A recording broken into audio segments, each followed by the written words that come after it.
Wisdom of Solomon, chapter 13. Surely vain are all men by nature, who are ignorant of God, and could not out of the good things that are seen know him that is. Neither by considering the works did they acknowledge the workmaster, but deemed either fire or wind, or the swift air, or the circle of the stars, or the violent water, or the lights of heaven, to be the gods which govern the world, with whose beauty, if they be delighted, took them to be gods.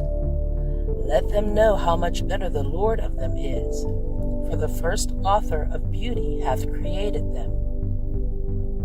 But if they were astonished at their power and virtue, let them understand by them how much mightier he is that made them. For by the greatness and beauty of the creatures proportionably the maker of them is seen. But yet for this they are the less to be blamed, for they peradventure err, seeking God, and desirous to find him. For being conversant in his works, they search him diligently, and believe their sight, because the things are beautiful that are seen. Howbeit neither are they to be pardoned. For if they were able to know so much that they could aim at the world, how did they not sooner find out the Lord thereof? But miserable are they, and in dead things is their hope, who call them gods, which are the works of men's hands, gold and silver to show art in, and resemblances of beasts, or a stone good for nothing, the work of an ancient hand.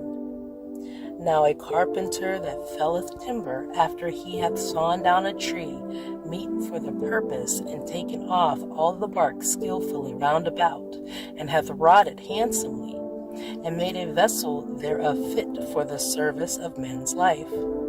And after spending the refuse of his work to dress his meat, hath filled himself, and taking the very refuse among those which served to no use, being a crooked piece of wood, and full of knots, hath carved it diligently, when he had nothing else to do, and formed it by the skill of his understanding, and fashioned it to the image of a man, or made it like some vile beast, laying it over with vermilion, and with paint coloring it red, and covering every spot therein.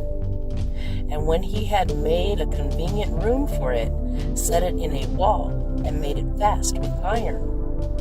For he provided for it that it might not fall, knowing that it was unable to help itself, for it is an image, and hath need of help. Then maketh he prayer for his goods, for his wife and children, and is not ashamed to speak to that which hath no life.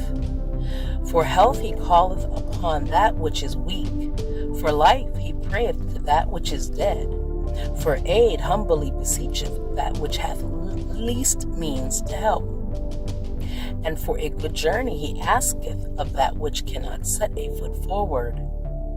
And for gaining and getting, and for good success of his hands, asketh ability to do of him that is most unable to do anything.